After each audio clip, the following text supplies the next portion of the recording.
اچھا، تو دیکھیں نا کہ میں بار بار یہ بات آپ لوگوں کو اس لیے بتاتی ہوں کیونکہ آج کل سب سے بڑا مسئلہ جو سب کا ہے وہ یہ ہے ڈپریشن کا، مایوسی کا، غم کا، کہ ہم کوئی نہ کوئی چیز پہ پریشان ہوتے رہتے ہیں۔ یہ دیکھیے، یہ سب قرآن آپ بندہ پڑھے تو یہ تو سوچئے نا کہ کتنا اللہ ہم سے پیار کرتا ہے، کتنا ہمارے نبی کریم صلی اللہ علیہ وسلم، یعنی کہ یہ بات سن کر میں حیران ہوں، خود بھی میں حیران ہوں، کیونکہ یہ جب بات میں نے پڑھی تھی، حدیث میں نے پڑھی تھی کہ اللہ تعالیٰ نے اپنے محبوب صلی اللہ علیہ وسلم کو فرمایا تھا کہ اگر آپ 70 دفعہ بھی ان منافقوں کے لیے معافی مانگیں گے تو میں جب بھی معاف نہیں کروں گا۔ تو ہمارے محبوب صلی اللہ علیہ وسلم بھی رحم دل والے ہیں، تو آپ نے فرمایا پھر میں 70 دفعہ سے زیادہ معافی مانگوں گا، ان کے لیے دعا کروں گا۔ تو اگر منافقوں کے لیے وہ جب بھی دعا کرتے تھے تو میں اور آپ تو ان کی امت میں سے ہیں، میں اور آپ تو ان پہ درود و سلام بھیجنے والے ہیں، میں اور آپ تو عاشق رسول ہیں۔ تو پھر ہمیں کس چیز کی ٹینشن ہے؟ ہمیں تو زندگی گزارنے کے لیے کافر کیوں خوش ہیں، ہم کیوں خوش نہیں ہیں؟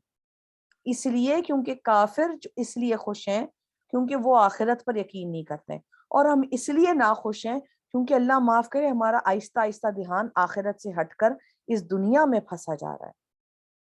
یہ وجہ ہے آج ہماری کمزوری کی، مسلم امہ کی۔ خیر ابھی بات لمبی ہو گئی ہے، میں آپ کو آگے چل کے بتاتی ہوں پھر انشاءاللہ۔ آیت نمبر 17،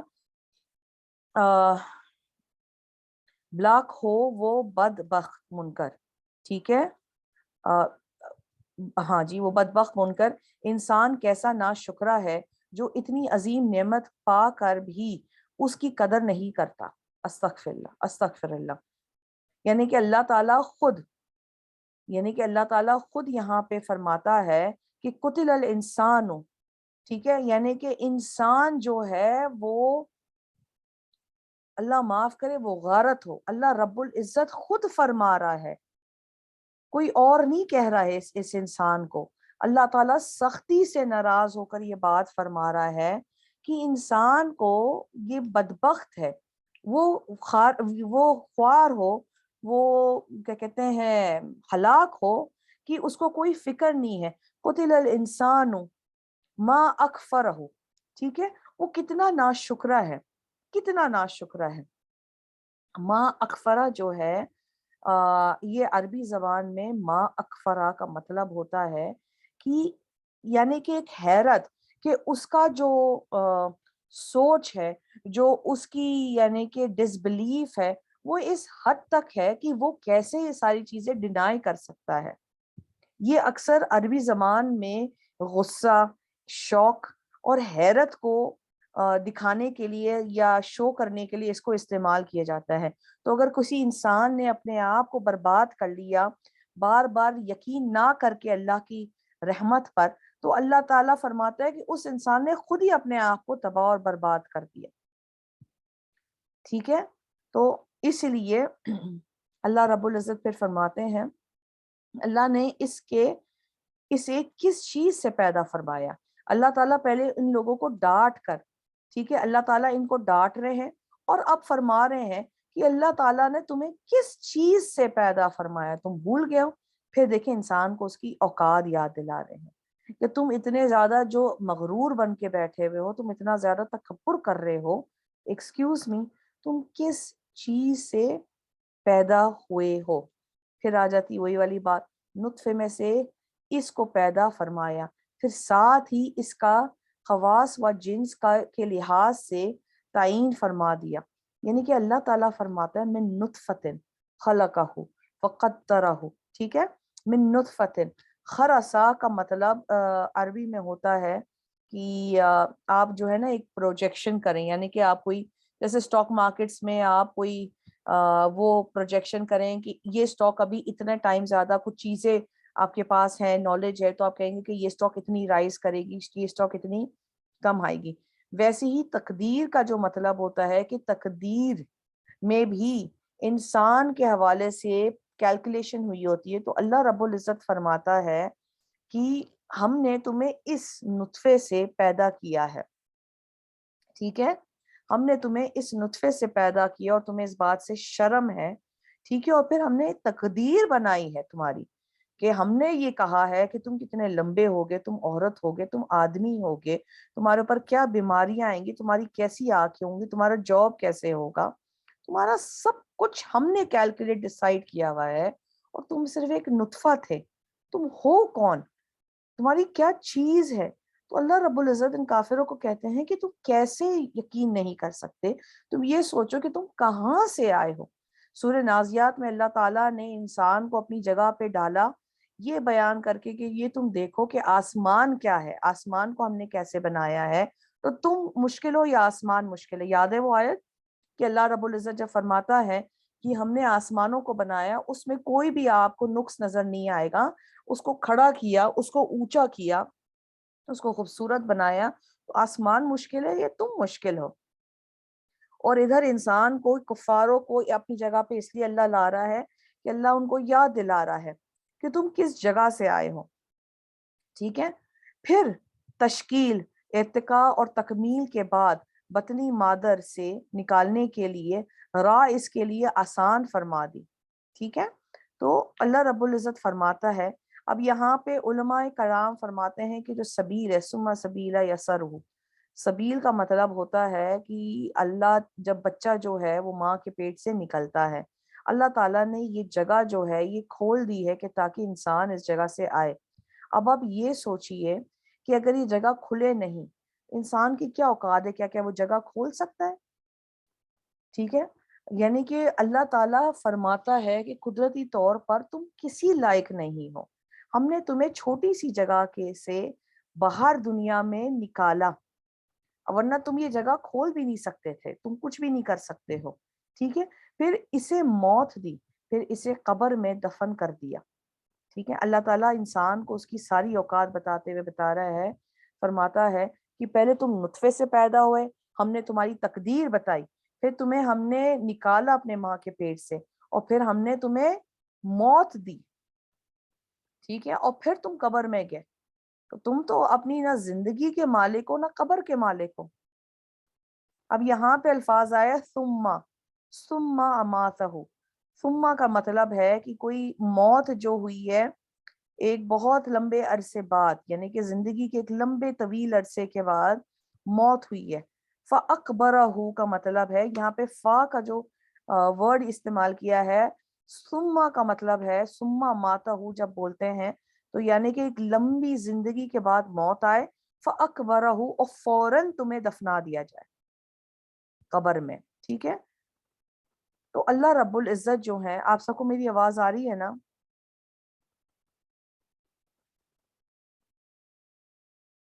اچھا، میں پھر بتاتی ہوں. یہاں پہ ورڈ ہے ثم. آپ کو آواز آ رہی ہے؟ شاباش، تھینک یو بیٹا. ثم اماتہ. یہاں پہ ثم جو ورڈ یوز کیا گیا ہے، ٹھیک ہے، ثم کا مطلب ہے کہ موت آئی. ثم اماتہ کا یہ والے ورڈ کا یہ جو مطلب ہے، ثم اماتہ کا مطلب یہ ہے کہ پھر طویل عرصے کے بعد، ٹھیک ہے، طویل عرصے کے بعد اس کی موت آئی. ٹھیک ہے. تو اس لیے ورڈ ثم استعمال ہوا ہے، اور اس کے بعد استعمال ہوا ہے فَأَقْبَرَهُ، یعنی کہ فوراً تمہیں پھر قبر میں ڈال دیا ہم نے. سمجھ آ گئی اب بات؟ اللہ رب العزت یہی بیان فرما رہا ہے کہ ان آیتوں سے کہ تمہارے پاس نہ تمہاری زندگی کا کوئی چیز تمہارے ہاتھ میں ہے، نہ تمہاری موت تمہارے ہاتھ میں ہے. جب تم دفن کرے جاؤ گے، تم فوراً دفن کیے جاؤ گے، وہ بھی تمہارے ہاتھ میں نہیں ہے، تم کچھ بھی نہیں کر سکتے ہو. بیٹا آپ کو سمجھ آ گئی یہ والی بات؟ ثم کب لکھا جاتا ہے اور اکبرہ، جب فا کا ورڈ آتا ہے اس کا مطلب ہے کہ فوراً اس کے بعد. ٹھیک ہے. کوئی ٹائم پیریڈ نہیں ہوتا ہے. اور پھر ثم کا مطلب ہوتا ہے، ثم جب لکھا جاتا ہے جب ایک طویل عرصے کے بعد کسی کو موت آئے. آپ کو سمجھ آ گئی تو بیٹا؟ ٹھیک ہے، الحمدللہ. کسی کو اگر کوئی بات سمجھ نہیں آئے پلیز کائنڈلی مجھے کمنٹس میں لکھ دیا کریں تاکہ میں پھر سمجھا دوں، کیونکہ ہمارا مقصد یہ نہیں ہے کہ ہم قرآن کو دوڑ کے ختم کریں ایک بیج کے طور پر کہ دیکھیں ہم نے رمضان میں قرآن ختم کیا. نہیں، ہمارا مقصد یہ ہے کہ ہم قرآن کی آیتوں کو پڑھیں، سمجھیں اور اس سے ہم اپنی زندگی میں بہتریاں لائیں. ٹھیک ہے, تو جو بات سمجھ نہیں آتی اگر میں فاس جاری ہوں تو کائنڈلی پھر مجھے آپ لوگ بتا دیا کریں کہ یہ بات آپ کو سمجھ نہیں آئی ہے. تو آگے چلتے ہیں آیت نمبر 22 میں. پھر جب وہ چاہے گا اسے دوبارہ زندہ کر کے کھڑا کرے گا. ٹھیک ہے, اب یہ والی بات جو ہے جیسے میں نے آپ سب کو بتائی ہے, یہ جو مکی صورتیں ہیں, مکی صورتوں میں یہ والی بات بار بار بیان ہو رہی ہے, کیونکہ جو سب سے بڑی ناگوارا اور بالکل بے یقینی والی بات کفار قریش کو تھی, وہ یہ تھی کہ کیسے ممکن ہوگا کہ ہم مرنے کے بعد پھر اٹھائے جائیں گے. ٹھیک ہے, تو اللہ رب العزت بار بار ان کو بتا رہا ہے کہ میں نے تمہیں پیدا کیا کس چیز سے, پھر تمہیں میں موت دوں گا اور پھر تم دفن ہوگے قبر میں, اور پھر جب اللہ کی مرضی ہوگی. یہاں پر آیا ثم اذا شاء انشرہ. ٹھیک ہے, یہاں پہ اللہ رب العزت فرماتا ہے کہ جب اللہ کی مرضی ہوگی اللہ اس کو اٹھا دے گا, کسی اور یعنی کہ چیز کی ضرورت نہیں ہوگی.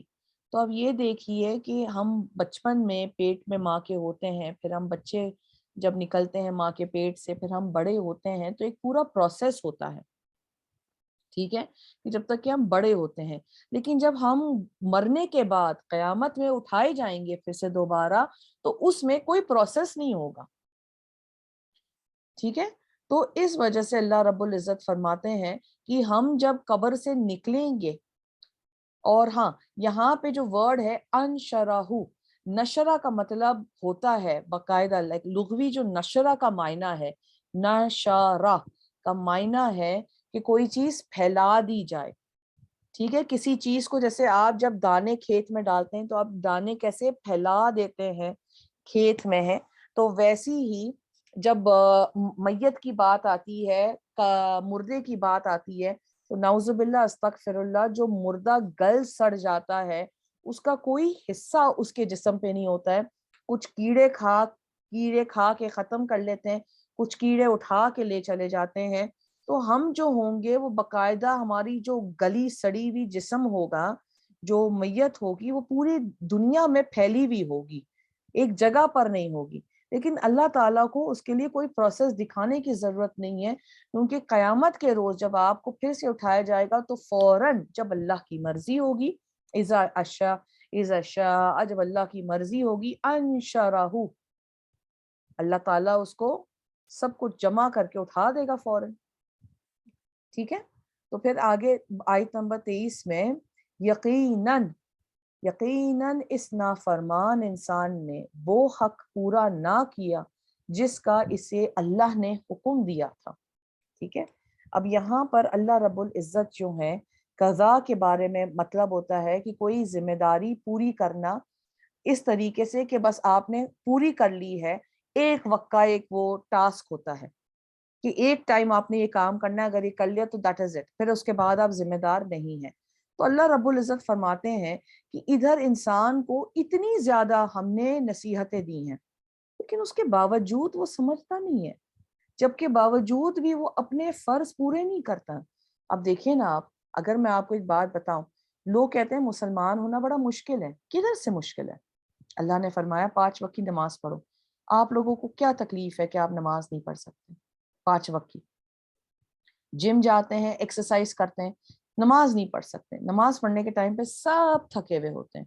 اللہ نے کیا فرمایا, زکوٰۃ دو. اس میں کیا مسئلہ ہے؟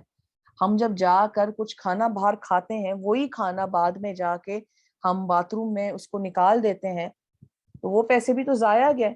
4-5 ہزار روپے کا آپ نے باہر کھانا کھا لیا, اس کے بعد وہی 4-5 ہزار روپے آپ نے باتھ روم میں پھینک دیے. ٹھیک ہے, اس سے اچھا ہے کہ آپ کسی غریب مسکین کو دے دیجئے. اسلام مشکل نہیں ہے, اسلام کے کوئی بھی فرائض ہمارے لیے مشکل نہیں ہے, ہم نے اس کو اپنے لیے مشکل بنایا ہوا ہے. تو اللہ رب العزت یہ فرماتا ہے کہ اللہ تعالیٰ جو ہے اس نے ہمیں ایک ذمہ داری دی ہے, لیکن اس کے باوجود بھی ہم اس ذمہ داریوں کو پورا نہیں کرتے ہیں. بس انسان کو چاہیے کہ اپنی غذا کی طرف دیکھے اور غور کرے, اپنی غذا کی طرف وہ دیکھے اور وہ غور کرے. اب یہ اللہ اکبر اللہ اکبر, دیکھیے اب رمضان چل رہے ہیں، ہم ظاہر سی باتیں بھوکے رہتے ہیں، پیاسے رہتے ہیں اللہ کی رضا کے لیے۔ آپ یہ سوچئے کہ دنیا میں ایسے لوگ ہیں جن کو پانی پینے کے لیے نہیں ہے، صاف پانی پینے کے لیے نہیں ہے۔ دنیا میں کتنے لوگ ہیں، آپ دنیا تو چھوڑیں، جب میں یہاں سے حویلیاں سے جب میں نکلتی ہوں چھوٹی بیبیوں کو اسکول چھوڑنے کے لیے ایبٹ آباد کے راستے میں اتنے زیادہ چھوٹے چھوٹے بچوں کو دیکھتی ہوں جو کچرے میں سے سامان اٹھا رہے ہوتے ہیں، چیزیں اٹھا رہے ہوتے ہیں۔ دیکھیں ہم کتنا اپنے آپ کو اگر خوش نصیب سمجھیں کہ اللہ تعالیٰ نے ہمیں زمین سے باغات دی ہیں، ہمیں جانور دیے ہیں ہماری استعمال کے لیے، اللہ نے ہمیں کیا کیا نہیں غذا دی ہے، ہم جب بھی ناشکرے ہیں۔ آپ یہ دیکھیے نا کہ ایک سیب کو آپ اٹھا کے دیکھ لیجئے، سیب کتنے کلرز کے ہوتے ہیں، یلو کا ہوتا ہے، ریڈ ہوتا ہے، ٹھیک ہے، مرون ہوتا ہے، کتنے رنگ کے سیب ہوتے ہیں۔ تو یہ سب خدا کی قدرت ہے کہ ہم اس کے ناشکرے ہیں۔ بے شک ہم نے خوب زور سے پانی برسایا، پھر ہم نے زمین کو پھاڑ کر چیر ڈالا، پھر ہم نے اس میں سے اناج اگائے اور انگور اور ترکاری اور زیتون اور کھجور اور گھنے گھنے باغات اور طرح طرح کے پھل میوے اور جانوروں کو چارہ، خود تمہارے اور تمہارے مویشیوں کے لیے متاع زیست کیے، ٹھیک ہے۔ جتنی بھی ہمیں یہ جو چیزیں مل رہی ہیں، اب اللہ تعالیٰ جو ہے یہاں پہ فرماتا ہے کہ میں نے آسمان سے پانی نکالا ہے، ٹھیک ہے۔ آسمان سے پانی نکالنے کا مطلب ہے کہ جی بارش ظاہر سی بات ہے، میں اور آپ اگر کرنا چاہیں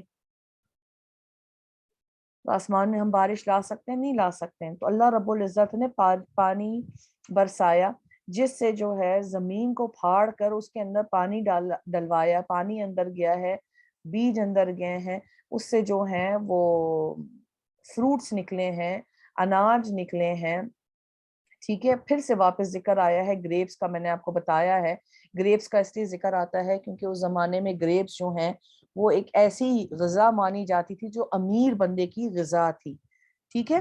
تو پھر اس کے بعد جو ہے پھر ہر قسم کے گرینز، ٹھیک ہے۔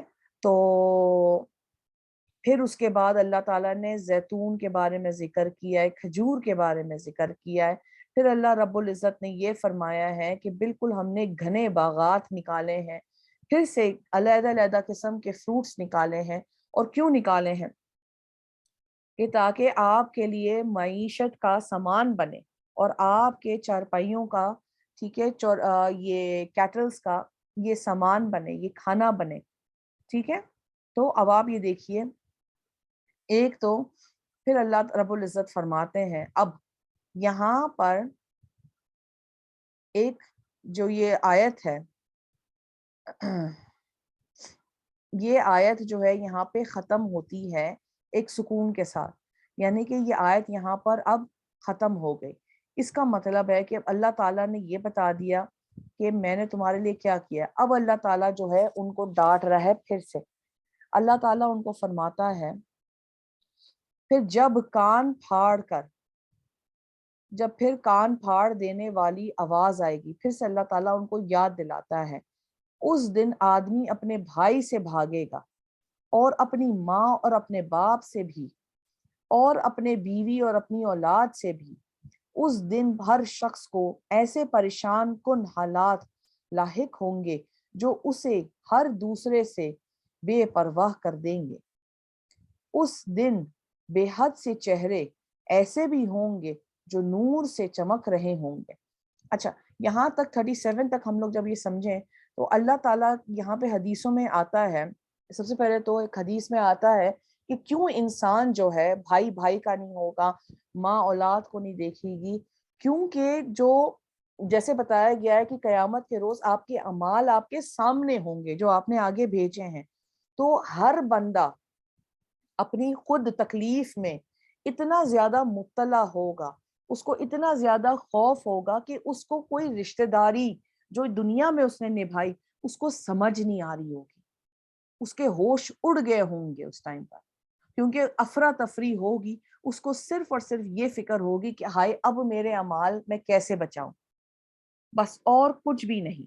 اور یہاں پہ جو ورڈ پہلی آیت میں استعمال کیا ہے فَإِذَا جَاءَتِ الصَّاخَّةُ، ساخہ کا مطلب ہوتا ہے ایک زور سے چیخ، بہت زور سے خوفناک ایک آواز جو اتنی زور سے آتی ہے کہ بندہ جو ہے نا بہرا ہو جاتا ہے.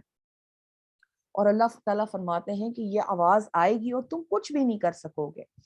تو یہاں پہ دیکھیں جو رشتے بتائے گئے ہیں، بھائی بھائی سے بھاگے گا، وہ آپ دیکھیے، ٹھیک ہے، ماں باپ سے بھاگے گا، اپنے بیوی اور بچوں سے بھاگے گا. یہ وہ رشتے ہیں جو دنیا میں ہمارے لیے سب سے اہم ہے. بھائی بہن کا رشتہ، بھائی بھائی کا رشتہ، ماں باپ کا رشتہ، شوہر بیوی کا رشتہ، اولاد کا رشتہ، یہ ساری چیزیں ہمارے لیے بہت اہم رشتے ہیں اس دنیا میں. لیکن اس دن یہ سارے ان رشتوں سے بھاگے گا، کیونکہ اس کو اتنی زیادہ فکر ہو رہی ہوگی کہ اس کو کچھ سمجھ نہیں آ رہی ہوگی. مجھے پتہ ہے 11 بج گئے، لیکن میں چاہ رہی ہوں کہ یہ والی آیت، یہ والی سورہ ہم ختم کر دیں. 43 آیت ہے، ہم آلریڈی 37 پر ہیں، تو بس 2-3 آیتیں اور ہیں، 5-10 منٹ پلیز. ٹھیک ہے. تو یہاں پر پھر اللہ رب العزت فرماتا ہے کہ اس دن ہر بندے کا ایسا برا حال ہوگا، پریشان حالت ہوگی کہ وہ ہر بندے کے بارے میں بھول چکا ہوگا. اور اس دن بہت سے چہرے ایسے بھی ہوں گے جو نور سے چمک رہے ہوں گے. یہ نہیں کہ سب پریشان ہوں گے، بہت سے ایسے چہرے ہوں گے جو اللہ سے محبت کرنے والے، نبی کریم صلی اللہ علیہ وسلم سے محبت کرنے والے ہیں، اور ان کے چہرے مبارک جو ہیں وہ ان کے چہرے مبارک جو ہے نا وہ نور سے بھرے ہوں گے. دیکھیں نا، جیسے وضو کے اوپر حدیث آتی ہے، جو شخص جو آپ صلی اللہ علیہ وسلم نے فرمایا ہے کہ میری امت پہچانی جائے گی وضو کے پانی سے، کیونکہ جس جگہ پہ آپ نے وضو کا پانی آپ نے وضو کیا ہے، وہ پانی جو ہے وہ اعضاء جو ہوگی جسم کی وہ چمک رہی ہوگی. اس کا یہ بھی مطلب ہو سکتا ہے. ٹھیک ہے. دوسری بات، وہ مسکراتے ہنستے اور خوشیاں مناتے ہوں گے. سبحان اللہ. اللہ ہمیں اس گروہ سے اٹھائے، اس گروہ میں اٹھائے جو ایسے ہوں جن کے چہرے منور ہوں اور جو ہنستے کھیلتے اٹھے، اور ہمارے نام اعمال اللہ تعالیٰ ہمیں سیدھے ہاتھ میں عطا فرمائے. آمین سم آمین. ضاحکہ جو ہے یہاں پر مطلب ہے وہ ہنسی جو رکتی نہیں ہے. ٹھیک ہے. جیسے بچوں کو کبھی کبھی ہنسی آتی ہے نا، وہ رکتی نہیں ہے، وہ ہنستے ہی رہتے ہیں، ہنستے ہی رہتے ہیں. اب پرانی جو پچھلی سورہ تھی اس کا مطلب تھا کہ اللہ تعالیٰ نے ذکر کیا تھا دلوں کا، اور یہ ذکر اس سورہ میں اللہ تعالیٰ ذکر فرما رہا ہے چہروں کا. تو دونوں صورتیں جو ہیں وہ ایک دوسرے کے ساتھ کمپلیمنٹ کر رہی ہیں کہ اندر اور باہر انسان کا قیامت کے روز کیا عالم ہوگا. ٹھیک ہے. پھر آگے اللہ تعالیٰ نے فرماتے ہیں اور بہت سے چہرے ایسے ہوں گے جن پر اس دن گرد پڑی ہوگی. استغفر اللہ. اللہ ہمیں بچائے، اللہ ہمیں بچائے. مزید ان چہروں پر سیاہی چھائی ہوگی. لا حول ولا قوت الا باللہ العلی العظیم. اور وہ کون لوگ ہوں گے؟ یہی لوگ کافر اور فاجر بدکردار ہوں گے. ٹھیک ہے. تو جیسے میں نے آپ کو بتایا، یہاں پر میں آپ کو کچھ چیزیں بتا دوں. ترحقھا قطرۃ، رحق کا مطلب ہوتا ہے کہ زبردستی کسی چیز کے اوپر ایک سایہ آ جانا، یا کسی چیز کے اوپر کلائمب کر دینا. تو یہاں پہ قطرہ جو ہے وہ اس دھوئیں کے بارے میں ہوگا کہ کوئی ایسی کالی دھواں ہوگا جو ان کے منہ کے اوپر جا کے لگے گا، اور وہ اس دھوئیں کو، اس گند کو نکال نہیں سکیں گے اپنے چہرے پر. اس لیے ان کے چہرے جو ہوں گے، ان کے چہرے کالے ہو جائیں گے. اور یہ عالم ہوگا کافروں کا اور فاجروں کا. ٹھیک ہے. تو اب اللہ تعالیٰ نے اس پوری صورت میں سبحان اللہ اپنے سب سے پہلے محبوب صلی اللہ علیہ وسلم کی دفاع کرتے ہوئے، ان کی دفاع میں آتے ہوئے ان کی تعریف بیان کری ہے، اپنی کتاب کی تعریف بیان کری ہے، تعریف اور کتاب کے لکھنے والوں کے فرشتوں کی تعریف کری ہے. پھر اللہ تعالیٰ نے کافروں کو ڈانٹا ہے اور ان کو ان کی اوقات اور حیثیت بتائی ہے. اور اللہ تعالیٰ نے یہ خوشخبری بھی دی ہے کہ اگر جو شخص مومن بن گیا اور اللہ کے قانونوں پر اس نے تابعداری کری تو اس کے لیے کیا ہوگا؟ وہ خوش ہوگا. اس دن اس کا چہرہ نور سے چمک رہا ہوگا اور وہ ہنستا کھیلتا ہوا، اور ایسی ہنسی جو کبھی رکے گی نہیں انشاءاللہ. اور انشاءاللہ تعالی ہم یہاں پر سورہ عبسہ مکمل کر چکے ہیں. اللہ کا کروڑوں احسان ہے، اللہ تعالیٰ نے ہمیں توفیق عطا فرمائی ہے. آپ سب بچیوں کا بہت بہت شکریہ کہ آپ لوگوں نے اپنا وقت نکالا ہے. اللہ تعالیٰ آپ کو اس کی نیک اجر دونوں جہان میں عطا فرمائے، دین دنیا میں عطا فرمائے.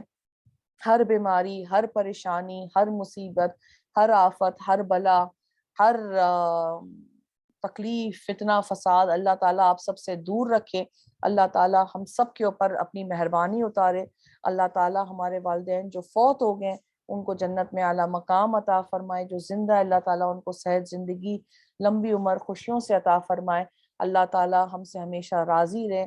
اللہ تعالیٰ ہمیں بری صحبت سے محفوظ فرمائے، اور اللہ تعالیٰ اس رمضان میں ہمیں 5 وقت نمازی، قرآن پڑھنے والا اور قرآن پر عمل کرنے والا بنائے۔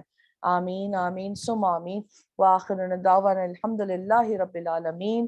السلام علیکم ورحمۃ اللہ وبرکاتہ۔